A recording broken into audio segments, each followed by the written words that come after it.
오늘 우리에게 주신 하나님의 말씀은 신약 성경 140페이지의 말씀이 있습니다. 누가복음 24장 13절에서 35절까지 말씀인데 약간 길기도 합니다만은 오늘 말씀을 읽을 때에 우리가 이 말씀이 다 이해되어지기를 바랍니다. 한 절씩 교독하도록 하겠습니다. 그날에 그들 중 둘이 예루살렘에서 25里되는 엠마오라 하는 마을로 가면서 그들이 서로 이야기하며 문의할 때에 예수께서 가까이 이르러 그들과 동행하시나 예수께서 이르시되 너희가 길 가면서 서로 주고받고 하는 이야기가 무엇이냐 하시니 두 사람이 슬픔빛을 띠고 머물러 서더라.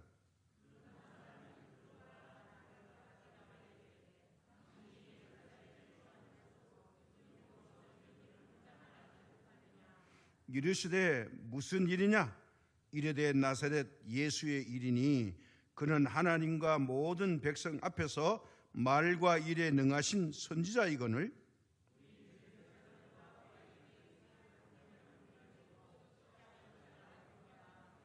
우리는 이 사람이 이스라엘을 속량할 자라고 바랐노라. 이뿐 아니라 이 일이 일어난 지가 사흘째요.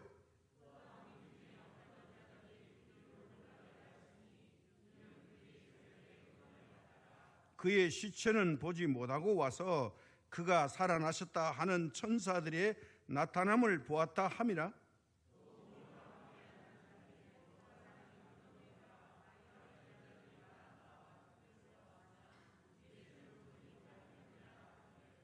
이르시되 미련하고 선지자들이 말한 모든 것을 마음에 더디 믿는 자들이여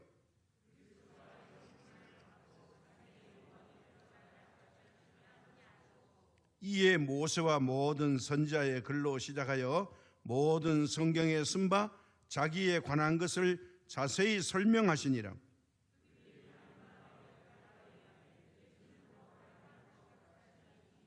그들이 강권하여 이르되 우리와 함께 유하사이다. 때가 저물어 가고 날이 이미 기울었나이다 하니 이에 그들과 함께 유하러 들어가시니라.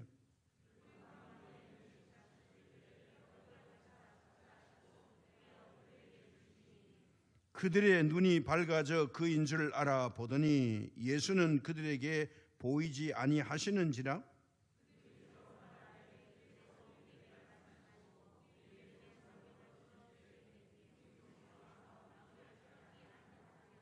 곧 그때로 일어나 예루살렘에 들어가 보니 11 제자 및 그들과 함께 한 자들이 모여 있어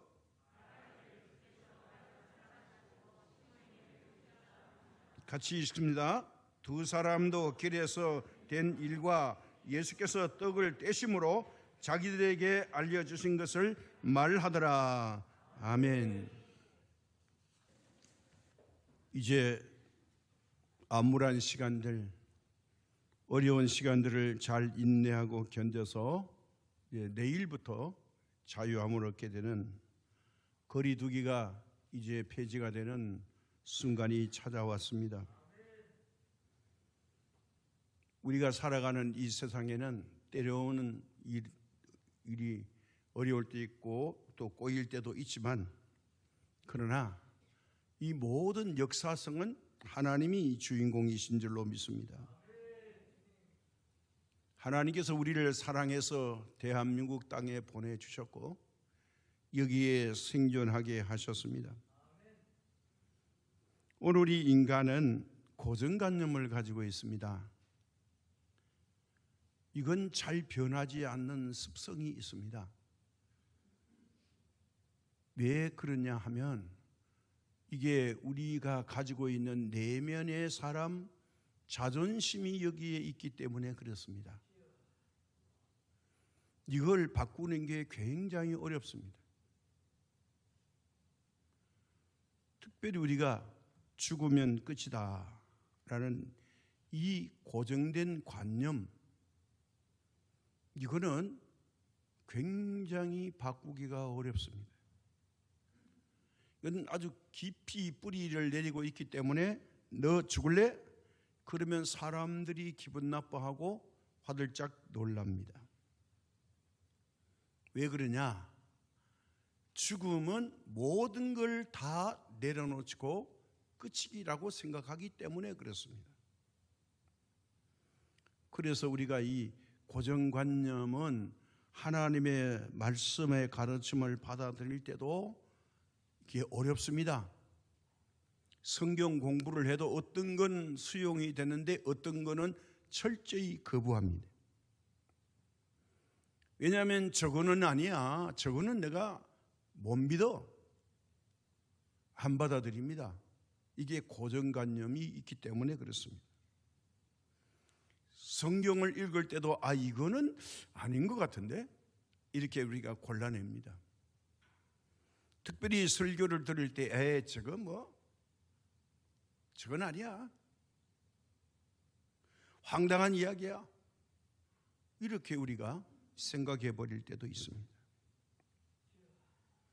내가 받아들일 부분만 받아들입니다. 이게 왜 그러냐? 내 안에 나도 모르게 어떤 고정관념을 확실히 갖고 있습니다. 이거 무너뜨리기가 굉장히 어렵습니다. 그래서 우리가 종교를 바꾸는 전도도요, 이게 하기가 어려운 게 바로 이겁니다. 예수님을 안 믿는 사람이 전도해서 아이고 알겠습니다, 바로 믿죠, 이렇게 되기가 어렵다는 거예요. 왜냐하면 스스로 가지고 있는 고정관념을 깨트려야 하기 때문에 그렇습니다. 우리가 병이 들어서 암병으로 또 죽을 병으로 오늘 내일 하시던 분이 살아났다 그러면 아이고 잘 됐네, 그 기적이 일어났구만, 이렇게 생각합니다. 그런데 만약에 돌아가신 우리 부모님이 오늘날 갑자기 우리에게 저벅저벅 걸어서 온다면 여러분은 어떻게 생각하실 것 같습니까? 아이고 잘 됐네요, 그럴 줄 알았습니다, 그렇게 환영할까요? 아마 산소에 잘 모셨는데 돌아오셨다 그러면 이걸 받아들일 사람이 얼마나 있을까요? 아마 화들짝 놀라가지고 뭐가 잘못돼도 잘못됐다고 할 겁니다. 그런데 이게 얼마나 어려운가를 한번 봅시다. 누가복음 16장 27절에서 30절에 보면요, 이 부자와 거지 나사로의 죽음에 대한 이야기를 하면서 여기에 굉장히 의미심장한 말이 나오는데, 이게 그냥 죽었다가 살아난 사람이 가서 말해도 우리 인간은 그 말을 안 믿는다고 말합니다. 이게 무슨 말이냐? 부자가 나사로와 함께 죽었는데 부자는 매일매일 잔치만 했죠.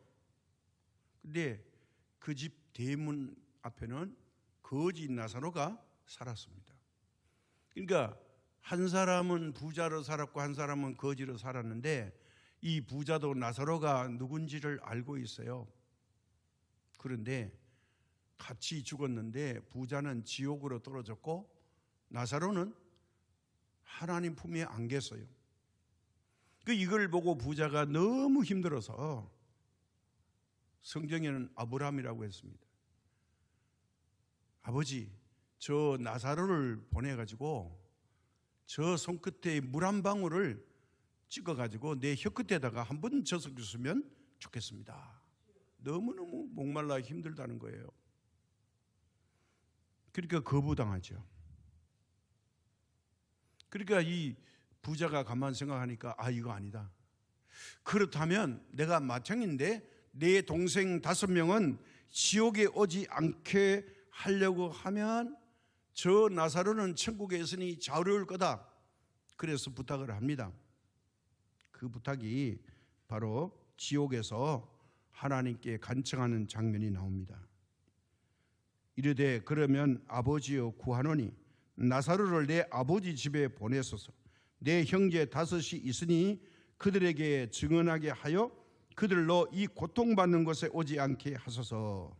아브라함이 이르되 그들에게 모세와 선지자들이 있으니 그들에게 들을지니라. 너 안 된다는 거예요. 나사로 죽은 거 알지만 나사로가 가서 말해도 안 들을 거라는 거예요. 이게 얼마나 귀한 일입니까? 이 땅에 살고 있는 5 영혼이 지옥 오지 않게 해달라고 하는 부탁입니다. 그 사람들 말 안 들어. 그래서 29절에서 30절에 보세요. 아까 말씀이 그거죠. 이르되 그렇지 아니합니다. 아버지 아브라함이요, 만일 죽은 자에게서 그들이 가는 자가 있으면 회개할 겁니다. 회개하리다. 근데 하나님은 아니야. 모세와 선지자들에게 듣지 아니하면 비록 죽은 자가 가운데 살아나는 자가 있을지라도 구원함을 받지 아니하리라 하였다 하시니라. 이게 무슨 말이냐면 우리가 가지고 있는 속성입니다. 변할 수 없는 걸 갖고 있다는 거예요. 작은 거는 잘 믿는데 진짜 큰 거는 안 믿는다는 거예요. 놀라서 그게 진짜야 가짜야 이렇게 따집니다. 아니 죽을 사람이 생명이 연장된 거는 큰 겁니까? 물론 큰 거죠. 근데 죽은 사람이 살아나면 이거 잘못된 겁니까? 있을 수 있죠. 그런데 병 고쳐서 낫는 거는 다 인정하는데 죽은 사람이 살아나는 것은 인정하지 못한다. 그거예요. 그래서 우리가 삼일장 하는 이유가 있습니다. 유대인들은요, 이 영혼이 떠나갔다가 3일 안에 다시 죽은 이 육체의 시신 속에 올 수 있다. 이걸 소생이라고 그래요. 자, 이걸 믿어서요. 그래서 우리가 아무리 급해도 3일장은 다 하는 이유가 바로 그겁니다. 이게 불교나 유교에서 없는데 우리 유대교와 기독교에서는 이게 있습니다. 이게 유대인이 갖고 있는 죽은 자의 이 다시 소생하는 겁니다. 그런데 우리도 지금 못 받아들이지만 2000년 전 예수님 당시에 예수님의 부활을 그 당시의 사람들은 어떻게 생각했을까? 그게 오늘 본문의 말씀의 내용입니다. 그게 뭐냐 하면요, 바로 예수님이 십자가에서 죽으시고 3일 만에 부활하시니까 예루살렘 도시가 완전히 뒤집어졌어요. 소동이 났어요. 기록에 의하면 지금부터 2000년 전에 예루살렘 도시에 살고 있는 인구가 30만 명 정도 된다고 했습니다. 그 당시에 로마는 100만 사람들이 살았다는 보도가 있습니다. 그러니까 어떤 소동이 일어났냐? 마태복음 28장 1절과 4절에 보면 이렇게 기록되어 있습니다. 안식일이 다 지나고 안식 후 첫날이 되려는 새벽에 막달라 마리아와 다른 마리아가 무덤을 보려고 갔더니 큰 지진이 나며 주의 천사가 하늘로부터 내려와 돌을 굴러내고 그 위에 앉았는데 그 형상이 번개 같고 그 옷은 눈같이 희건을 지키던 자들이 그를 무서워하여 떨며 죽은 사람과 같이 되었더라. 이걸 우리말로 기절초풍해버렸다는 거예요. 막달라 마리아와 여인 4명이 이제 예수님의 무덤에 가서 향품을 발라드리려고 안식일이 지나고 새벽에 그냥 갔는데 그때 때를 맞춰서 하늘의 천사들이 내려오고 이제 예수님의 무덤 앞에 장정 6명이 큰 돌을 겨우겨우 굴려가지고 막아놨습니다. 이 돌을 지진이 나서 다 굴러지게 하고 천사들이 내려왔는데, 이 광경을 본 로마 군인들, 이게 지진 나고 돌이 비껴지니까 기겁을 하고 그만 넘어지고 벌벌 떨었다는 거예요. 자, 이때 마리아와 여인들이 도착합니다. 부활할 걸 알고 간 게 아니에요. 자, 그런데 이 일을 행한 찬란한 옷을 입은 두 천사가 이 여자들에게 말합니다. 너희는 두려워하지 마라. 십자가에 못 박히신 예수를 너희가 찾는 줄 우리가 안다. 그는 여기 계시지 않고 그가 말씀하신 대로 살아나셨느니라. 와서 그가 누워 계셨던 곳을 보라. 확인하라는 거예요. 왜냐하면 빈 무덤이 부활의 증거입니다. 그러니까 여자들이 벌벌 떨면서 이게 무슨 일인가 기대하고 간 게 아니죠. 천사가 와서 보라니까 봅니다. 이게 제정신이 아닙니다, 지금. 아니, 이런 일이 있을 수 있나? 죽은 사람이 부활하는 건 처음 보는 거죠. 그러면 예수님이 거기 계셔서 만나시면 되겠는데, 예수님은 또 온데간데 없습니다. 그리고 천사가 재촉을 합니다. 또 빨리 가서 그의 제자들에게 이르되, 그가 죽은 자 가운데서 살아나셨고 너희보다 먼저 갈릴리로 가시나니 거기서 너희가 배우리라 하라. 보라, 내가 너희에게 일렀느니라 하거늘 여자들이 두려워 얼굴을 땅에 대니 두 사람이 이르되 어찌하여 살아있는 자를 죽은 자 가운데서 찾느냐? 여기 계시지 않고 살아나셨느니라. 갈릴리에 계실 때에 너희에게 어떻게 말씀하셨는가를 기억하라. 이르시기를 인자가 죄인의 손에 넘어져 십자가에 못 박히고 제3일에 다시 살아나리라 하셨느니라. 이 말을 들었다는 거예요. 그 약속을 지금 지키셨다는 거예요. 근데 여기에 이름이 없으면 사람들이 지어낸 이야기, 그 설아야 설아 진실 아니야 이럴 것 같아서 성경이 이 두 천사의 이야기를 들은 사람의 이름이 거명됩니다. 이 사람들이 누구냐? 이 여자들은 막달라 마리아와 요한나와 야고보의 모친 마리아라.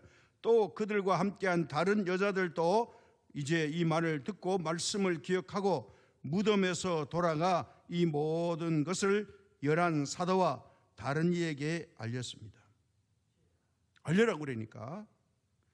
그런데 놀랍게도 이 여인들의 이야기를 들은 사도들은 그들의 말이 허탄한 듯이 들렸다. 저 헛것 봤다 저거. 유령 보고 온 거야. 뭔 뜬금없는 이 새벽에 엉뚱한 소리들을 하고 돌아다녀? 야, 말 같은 소리를 좀 해라. 죽은 사람이 어떻게 살아나냐? 그런데 11명의 제자 중에 두 사람은 달랐어요.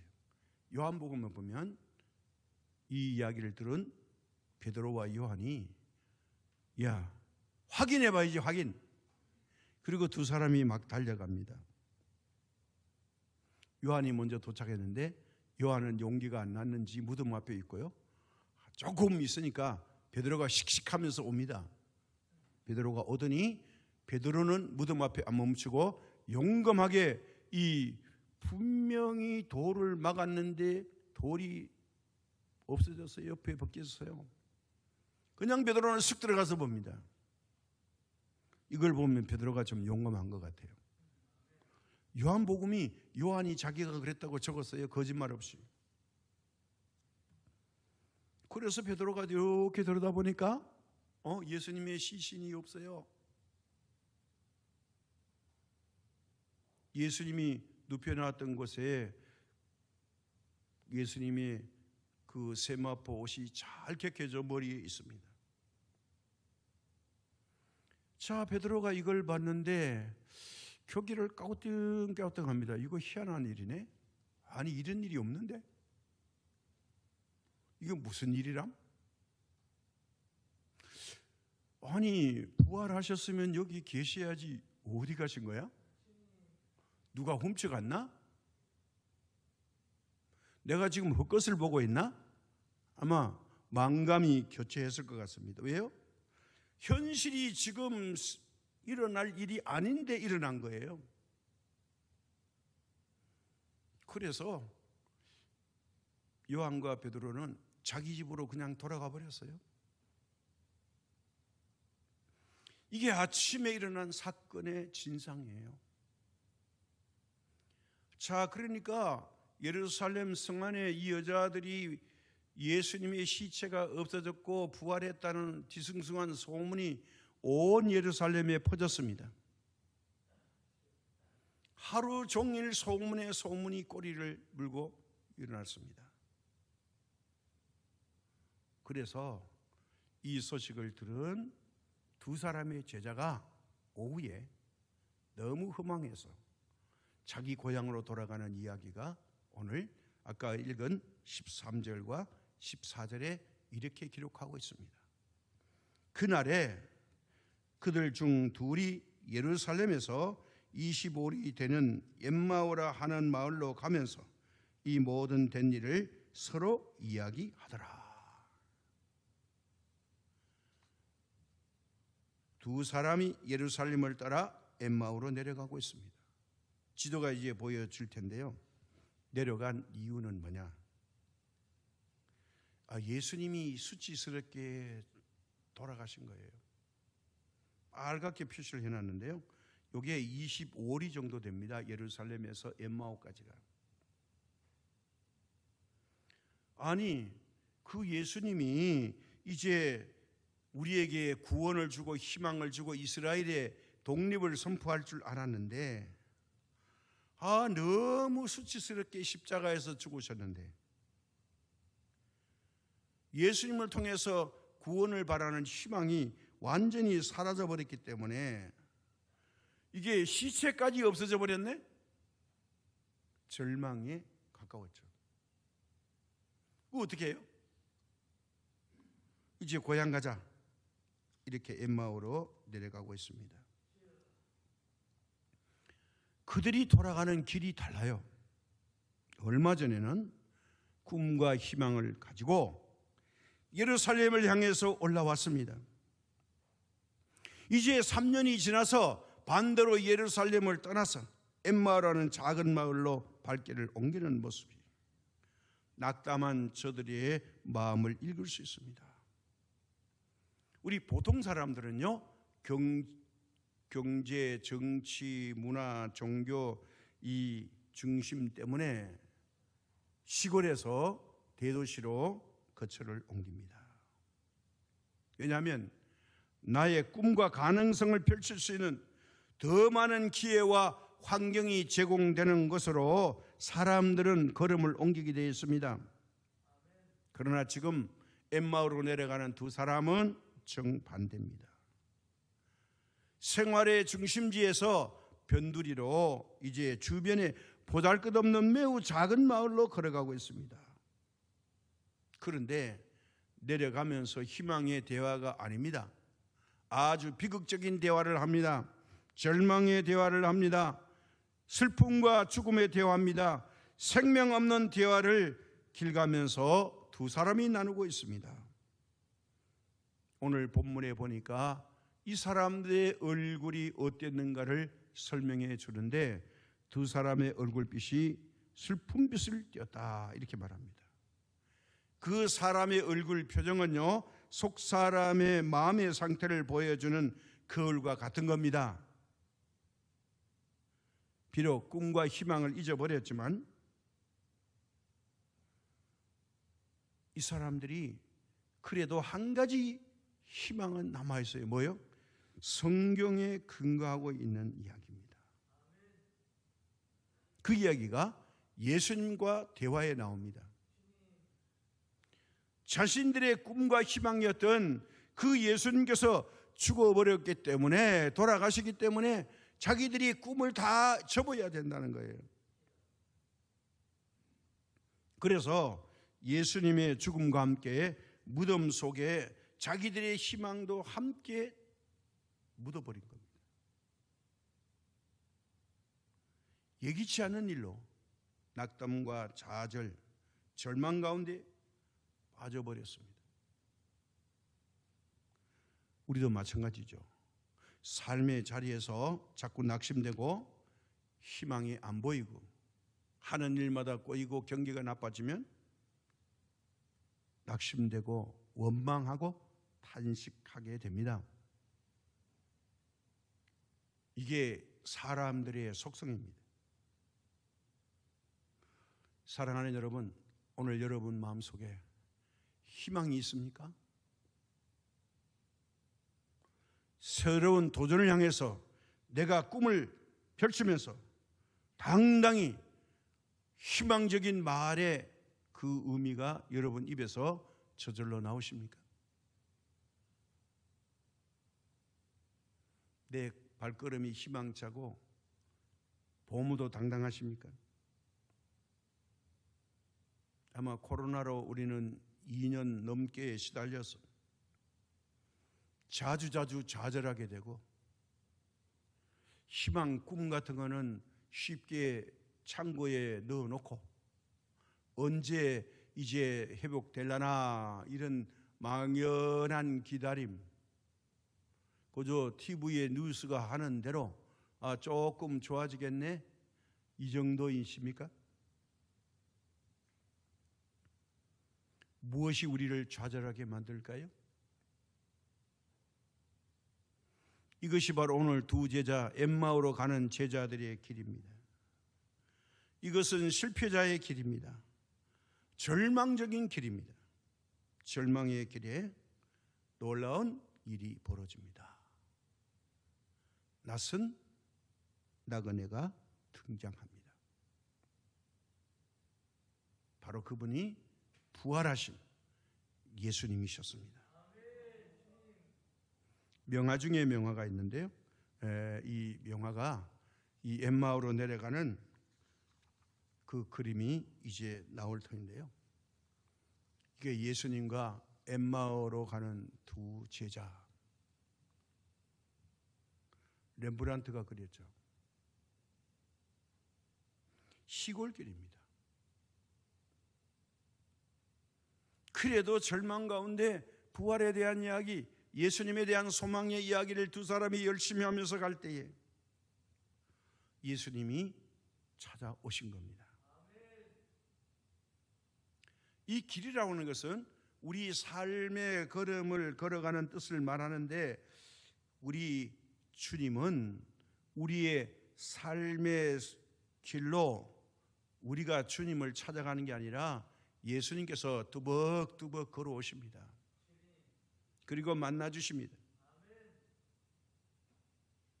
이 두 사람이 걸어가는 길은 승리의 길이 아닙니다. 성공한 사람이 가는 길도 아닙니다. 부자들이 걸어가는 길도 아닙니다. 그 길은 실패자의 길입니다. 가난한 자의 길입니다. 웃음보다는 한숨과 낙심과 눈물이 있는 길입니다. 이처럼 이 두 사람이 힘없이 걸어가는데 예수님께서 그 길을 찾아오셔서 가까이 하시면서 대화로 격려하시는 분이 계십니다. 그분이 바로 오늘 우리에게 찾아오시고 다가오실 예수 그리스도이십니다. 내가 어디 있든지 어떤 황편에 있든지 내가 힘들고 괴롭고 희망과 소망이 다 빼앗긴 그 길에 주님이 동행해 주시고 찾아오실 줄로 믿습니다. 어떻게 오셨느냐? 15절과 17절에 이렇게 말합니다. 그들이 서로 이야기하며 문의할 때에 예수께서 가까이 이르러 그들과 동행하시나 그들의 눈이 가리워져서 그인 줄 알아보지 못하거늘 예수께서 이르시되 너희가 길 가면서 서로 주고받고 하는 이야기가 무엇이냐 하시니 두 사람이 슬픈 빛을 띠고 머물러 서더라. 자, 예수님이 말을 걸었습니다. 그랬더니 이분은 누구야? 슬픈 모습으로 갑자기 길 가다가 두 사람이 걸음을 멈췄다는 거예요. 그래서 이 두 사람이 누구냐? 제자 중에 두 사람이라는 거예요. 그래서 이 사람은 12제자는 아닌데 70명 제자 중에 한 사람, 바로 글로바라는 사람이 오늘 여기 등장합니다. 자, 이 이야기를 들으니까 이 글로바가 갑자기 걸음을 멈추고 두 사람이 걸음을 멈추듯이 예수님을 향해서 누군지도 모르고 이제 좀 어쩌는 말로 질문을 합니다. 그 한 사람인 글로바가 하는 자가 대답하여 이르되 당신이 예루살렘에 체류하면서도 요즘 거기서 된 일을 혼자만 알지 못하느냐. 이게 뭐냐면 아니 3일 전에 십자가에 못 박힌 예수님의 사건, 그리고 오늘 아침에 하루 종일 지금 오후 시간까지 부활하셨는데 시체가 없어졌대. 그게 이게 뭐람? 막 사람들이 온 예루살렘에 소동 났는데 3일 동안 이런 일들이 뒤숭숭하게 일어났는데 보아하니 예루살렘에서 사는 사람 같은데 이것도 모른단 말이요? 이렇게 질문을 했어요. 글로바가 아는 거하고 부활하신 주님의 차이가 뭘까요? 자, 예수님이 모른 척하며 묻습니다. 부활의 장본인이 여기 계신데요. 무슨 일이냐? 물어봅니다. 그러니까 글로바가 신바람 나서 말합니다. 이르되 나사렛 예수의 일이니 그는 하나님과 모든 백성 앞에서 말과 일에 능하신 선자연을 우리 대제사장들과 관리들이 사형 판결에 넘겨주어 십자가에 못 박았느니라. 우리는 이 사람이 이스라엘을 속량할 자라고 바랐노라. 이것뿐만 아니라 이 일이 일어난 지가 사흘째요. 사흘 됐는데 몰라요? 그러면서 덧붙입니다. 그보다 더 놀라운 게 있어요.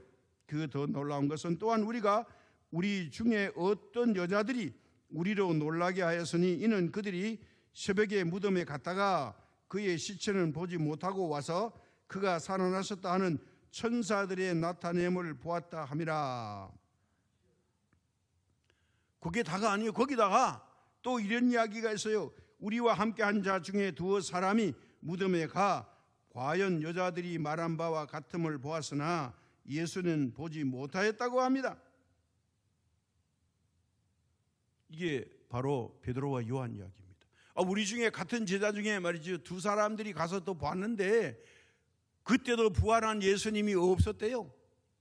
그러니까 이게 무슨 말인지 얽히고 설키고 뒤숭숭해서 이제 다 끝난 거예요. 시체를 도적 맞았는지 뭔지 모르겠어요. 또 너무너무 사모해서 너희들이 헛것봤다. 유령설. 또 어떤 사람은 그거 제자들이 지어낸 얘기야. 이게 설이 많아가지고 다 포기하고 이제 우리 고향 가고 있어요.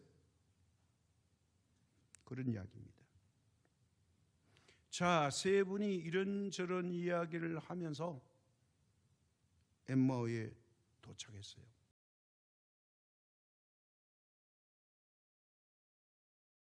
그러니까 느리게 갔겠어요. 엠마오에 도착하니 날이 저물었습니다. 그런데 이렇게 눈치를 보니까 예수님은 엠마오를 지나가시려고 합니다. 두 사람이 밤길 위험해요. 요즘같이 가로등 있는 것도 아니고 사정은 잘 모르시겠지만 이왕지사 우리 길에서 만나서 이렇게 이야기하고 왔으니 우리 집에 가서 식사하고 주무시고 내일 갈 길로 가시면 되겠습니다. 같이 가십시다. 강하게 권했어요. 그냥 인사처리가 아닙니다. 그래서 예수님이 못 이긴 척하면서 그래요. 그러면 같이 오늘 밤 집에서 묵죠. 그래서 이 글로바의 집에 들어갔습니다. 그러니까 어떻게 해요? 저녁 식사를 준비해서 저녁 식사를 예수님과 함께 세 사람이 앉아서 만찬을 하게 됐죠. 그 과정 이야기가 30절에서 31절입니다. 그들과 함께 음식 잡수실 때에 떡을 가지사 축사하시고 떼어 그들에게 주시니 그들의 눈이 밝아져 그인 줄 알아보더니 예수는 그들에게 보이지 아니하시는지라. 예수님께서 빵을 받으시더니 우리 기도합시다. 감사 기도를 해서 빵을 떼줘서 두 사람에게 주는 순간 어머나 이분이 누구요? 예수님이에요. 화들짝 놀랐습니다. 그 순간에 예수님이 순식간에 사라져 버렸어요. 이게 더 놀라운 일이죠. 주님의 감사의 기도에 이 두 제자의 영적 눈이 이제서 열린 겁니다. 육신의 눈으로는 예수님을 알아보지 못했어요. 바로 영적 눈이 열리니까 예수님을 발견해 버렸습니다. 우리가 예수님을 왜 몰라보느냐? 바로 이 두 제자와 같습니다.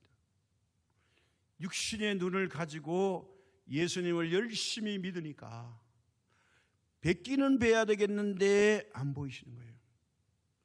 예수님이 저 멀리 계시는 것처럼 느껴져요. 곁에 계신데, 아니 내 안에 계신데. 우리 육신의 눈으로는 자기 자신을 못 보는데 의사들이 사용하는 내시경이나 다른 현미경을 보면 우리가 그것을 통해서 자기의 속을 알 수가 있죠.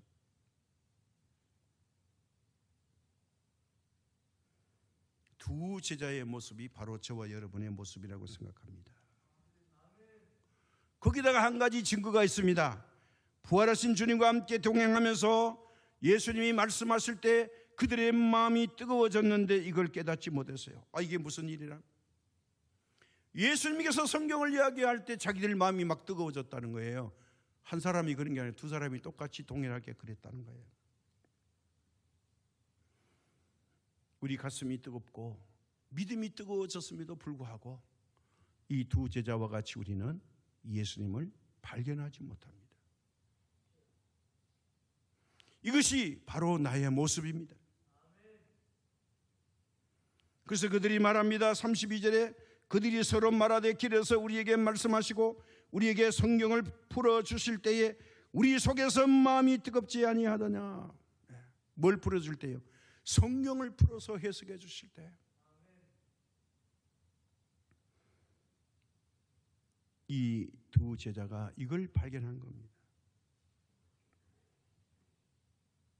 바로 우리도 예수님의 말씀을 들을 때에 우리의 속 사람이 뜨거워져야 됩니다. 아니 뜨거워지셨습니까? 그렇다면 이건 사람의 말이 아니라 주님이 말씀하신 겁니다. 주님의 말씀은 통제와 인도라는 양면성이 있습니다. 할 것은 해야 되고 하지 말아야 될 것은 절제해야 합니다. 그리고 주님의 말씀은 우리를 주님의 나라로 인도해 주는 길잡이가 됩니다. 여기서 우리가 깊이 깨달아야 될 게 뭐냐? 말씀을 듣게 되면 그 사람의 삶에 크다란 변화가 일어납니다. 우리가 예수님 믿게 된 건요, 말씀을 들었기 때문에 믿게 됩니다. 그래서 변화가 일어난 겁니다. 예수님이 믿어지는 사람은 그 사람 영혼 속에, 그 사람 속 사람 속에 하나님의 말씀이 자리를 하고 있기 때문에 변화가 일어난 겁니다. 그래서 말씀대로 살려고 합니다. 이게 귀한 거예요. 하나님은 우리의 육체에다가 말씀을 심은 게 아니라 우리의 심령 속에 깊은 곳에 말씀을 심어놨습니다. 아무도 빼앗아가지 못하게 해요. 근데 이 두 제자가 어떤 말씀을 들었기에 뜨거워지고 변화가 일어났을까요? 오늘 누가복음 24장 아까 읽지 않았습니다. 44절에서 46절에 보면요, 이렇게 말씀하고 있어요. 내용을 또 이르시되 내가 너희와 함께 있을 때에 너희에게 말한 바 곧 모세의 율법과 선지자의 글과 시편에 나를 가리켜 기록된 모든 것이 이루어져야 하리라 한 말이 이것이라 하시고, 이에 그들의 마음을 열어 성경을 깨닫게 하시고, 또 이르시되 이같이 그리스도가 고난을 받고 3일 만에 죽은 자 가운데서 살아날 것과, 이게 중요한 거예요. 고난받고 3일 만에 살아날 것, 이걸 이야기했는데 이걸 지금 안 믿고 있다는 거예요. 그러면서 이 오늘 본문에서 요 말씀은 생략하고 우리가 아까 읽은 25절과 27절에는 이렇게 말했어요. 이르시되 미련하고 선지자들의 말한 모든 것을 마음에 더디 믿는 자들이요, 그리스도가 이런 고난을 받고 자기의 영광에 들어가야 할 것이 아니냐 하시고, 이에 모세와 모든 선지자의 글로 시작하여 모든 성경에 쓴 바 자기에 관한 것을 자세히 설명하시니라. 요 누가복음 24장 25절에서 27절은 이렇게 짤막하게 말했는데, 그 주된 내용이 뭐냐? 이 사람들이 예루살렘에 올라가 가지고 그때 예수님이 말씀하신 내용이 바로 44절에서 46절이에요. 요 내용을 말씀해 주셨다는 거예요. 이게 자기들의 가슴을 뜨겁게 했는데 그때는 못 깨달았다는 거예요. 그래서 예수님도 우리에게 오시면 바로 성경 말씀으로 우리를 뜨겁게 하시고, 말씀으로 가르쳐 주시고, 말씀의 은혜를 받게 하신다는 거예요. 자, 예수님이 갑자기 없어졌어요. 이제 빵 먹는 일이 중요한 게 아니에요. 고향 와서 잠자는 것도 중요한 게 아니에요. 터전 잡는 게 중요한 게 아니에요. 이야, 이거 잘못됐구나. 부활의 예수님을 우리가 만났는데 여기 있으면 안 되지. 돌아가서 증언해야지. 제대로 은혜 받은 사람은 가슴 뜨거우면 이거 그냥 잊지 못합니다. 반드시 행동합니다. 어떤 행동을 했냐? 33절과 35절에 이렇게 말합니다. 곧 그때로 일어나 예루살렘에 돌아가 보니 11 제자 및 그들과 함께한 자들이 모여 있어 말하기를 주께서 과연 살아나시고 시몬에게 보이셨다 하는지라, 두 사람도 길에서 된 일과 예수께서 떡을 떼심으로 자기들에게 알려주신 것을 말하더라. 돌아갔는데 가서 보니 그 사이에 베드로가 부활의 예수님을 만났대요. 하루 사이에. 부활의 주님이 하루 종일 그냥 계신 게 아니고 글로바와 엠마오로 내려간 이 제자들도 만나고, 그 외에 다른 제자들을 부활하신 후에 그날에 많이 만나줬는데, 이것 때문에 아침에는 절망하던 제자들이 마가 다락방에 모여가지고 이제 제자들이 자기들이 부활의 예수님 만난 간증들을 하고 있었다는 거예요. 그러니까 마가의 다락방 초대교회를 이 글로바와 다른 제자가 알고 있었던 겁니다. 그러면 예루살렘 초대교회 120명 성도 중에 무리들인 것을 분명히 간접적으로 말하고 있습니다. 오늘 우리가 믿음의 변화가 없는 것은 왜 변화가 안 일어나냐? 아직도 부활하신 예수님이 아니라 십자가에 처참히 달리신, 피 흘리신 예수님만 믿고 있으니까 안 되는 일이 너무 많고 절망 속에 갇힙니다. 그러나 부활의 주님을 만나니까 제자들이 달라지고 글로바와 또 다른 제자도 달라졌습니다.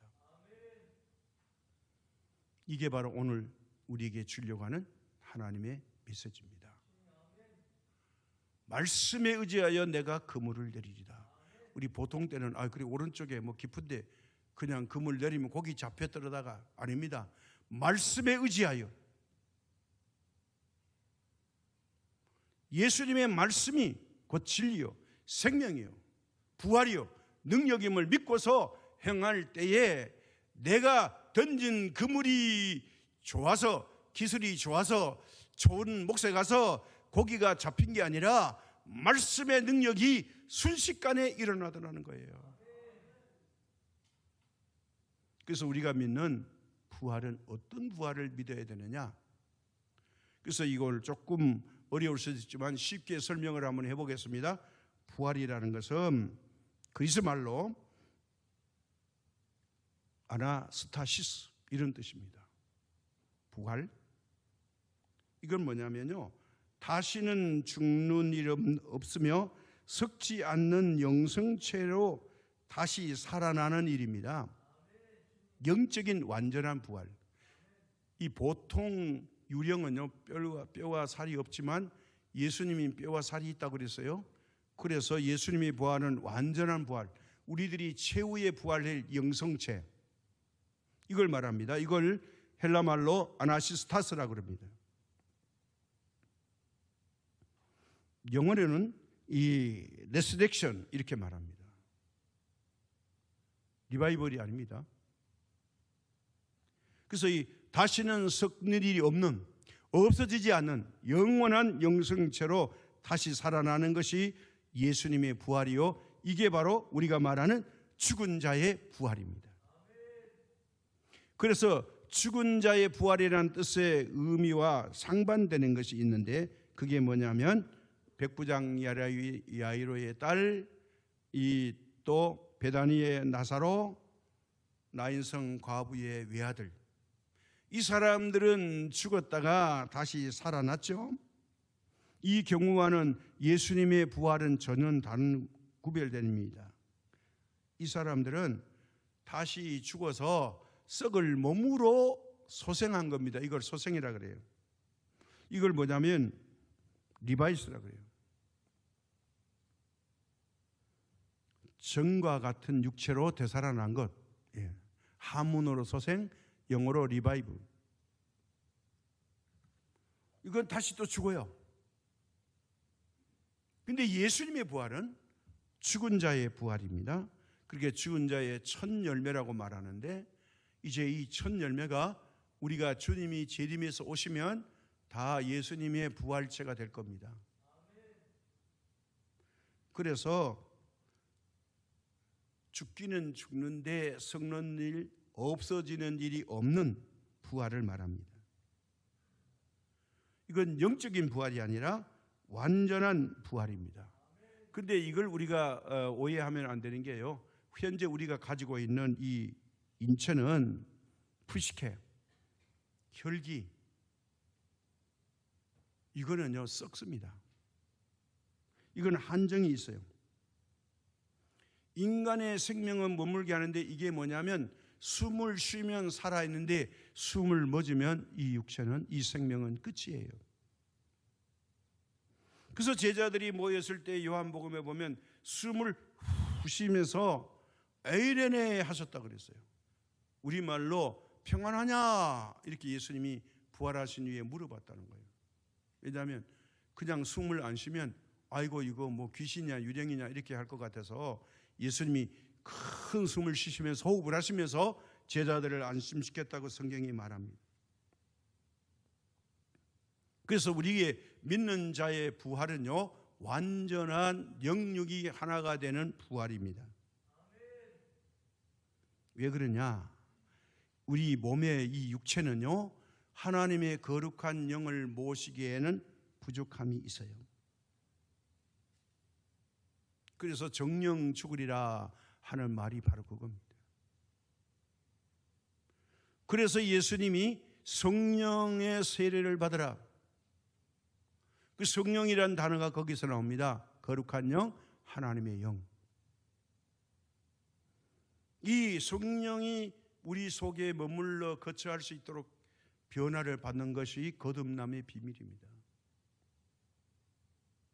그래서 우리가 죽음을 죽어도 두렵지 않고 겁나지 않는 건 왜 그럴까요? 바로 앞으로 영원한 부활체가 될 것이기 때문에.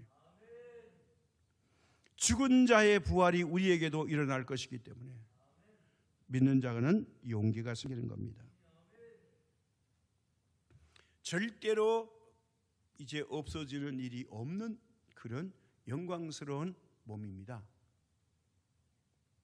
그렇지 않으면 우리는 죽은 자의 부활이 헛되게 됩니다. 그래서 로마서에서 죽은 자의 첫 열매가 됐다, 이걸 바울이 강조하고 있어요. 우리 인간이 가지고 있는 눈이 두 가지가 있습니다. 하나는 육신의 눈, 또 하나는 영적인 눈. 두 눈을 가지고 있어요. 보통 사람들은 육신의 눈을 가지고 있습니다. 육신의 눈은요, 육체로만 보는 겁니다. 영혼의 눈은, 영적인 눈은 영혼의 세계를 볼 수 있습니다. 그래서 육신의 눈은 뭐 산과 바다 보고 사물을 보고 천지 우주 만물을 봅니다. 거기다가 육체의 눈도 신비해요. 이 육체의 눈의 안구는요, 눈 속에 30만 개의 회로가 있고 안구에는 1억만 개의 신경세포가 있어서 이 눈으로 거리를 측정하고 광도를 알아차리고 색상을 자동으로 조절한대요. 하나님이 그렇게 만들어 놨대요. 참 눈이 대단한 겁니다. 그리고 우리는 이 눈으로 큰 것 작은 것 봅니다. 그런데 아주 작은 거, 미세한 건 못 봅니다. 눈으로는. 뭘로 봐야 돼요? 현미경으로 봐야 해요. 그래도 다 못 봐요. 저 멀리 있는 우주 천추를 망원경으로 보는데 다 보지 못해요. 아메바 같은 매우 작은 미생물은 우리가 눈으로 못 봅니다. 아무리 내가 눈을 위로 치켜도 내 눈썹은 눈으로 확인 못해요. 그렇죠? 까짓거 봐도 눈썹을 못 봐요. 그런데 우리는 대단하다고 생각해요. 눈썹을 보려면 거울을 봐야죠. 이런 한계를 가지고 있는 눈인데 그보다 더 놀라운 눈이 하나 있습니다. 뭘까요? 영혼의 눈입니다. 영적인 눈. 육체의 눈은 완전하지 못하지만 영혼의 눈은 하나님을 뵙고 영원한 세계까지 볼 수가 있습니다. 하나님의 나라를 볼 수 있습니다. 이 눈이 열어지면 자기 스스로 내 안에 속 사람을 볼 수가 있어요. 이게 바로 하나님이 우리에게 주시는 영적인 은혜의 눈입니다. 이 눈을 가지고 이 세상을 이겨나가시는 주님의 귀한 일꾼들 되시기를 주님의 이름으로 축복합니다. 우리는 영적인 눈으로 부활할 때에 이 험악한 세상을 이길 수가 있습니다. 아, 이게 어디서부터 왔다? 내가 누구의 도움을 받아야 된다? 내가 이제 이 위기에서 중심을 잡아야 된다. 육체의 나는 다 허물어져도 내 자아 속에 있는 하나님의 성령님께서 깨어나면 이것을 이길 수 있으리라. 그래서 시편에 뭐라 그래요? 내 눈을 열어 하나님을 배우게 하옵소서. 그래서 하나님이 계신 곳으로 상징적으로 하늘을 우러러보며 말한다고 하는 말이 그겁니다. 우리가 기도할 때도 하늘에 계신 우리 아버지 이렇게 사도신경 하잖아요. 또 주기도문 하잖아요. 눈을 열어서 하나님 아버지를 배울 때에 어떤 일이 일어나도 우리는 안심하고 승리하게 될 줄로 믿습니다. 오늘 부활절을 맞이하면서 죽은 자의 부활이 예수님이 하신 일이 아니라 나를 위해서 2000년 전에 행하신 그 놀라운 은혜가 오늘도 내게 적용되는 멋진 이 아침 되시기를 부탁드립니다. 하나님 아버지 감사합니다. 고맙습니다. 2000년 전에 우리가 이 땅에 오기 전에 이미 예수님이 오셔서 우리에게 행할 모든 일을 다 행하시고 이제 우리에게 길을 열어놓으신 것을 감사드립니다. 육체의 눈도 소중하지만 그보다 더 큰 비교할 수 없는 영적인 눈을 열어주셔서 하나님의 세계를 다 보고 깨닫게 되기를 원합니다. 영안이 열어질 때에 우리와 함께하는 예수님을 뵐 수가 있습니다. 예수님과 함께 동행할 수가 있습니다. 주님, 우리에게 이 영안을 열어주셔서 승리하는 이 시대에 하나님의 자녀들 다 되도록 도와주옵시고 위기에서 벗어날 수 있도록 함께하여 주옵소서. 모든 말씀 예수님의 이름으로 기도드립니다. 아멘.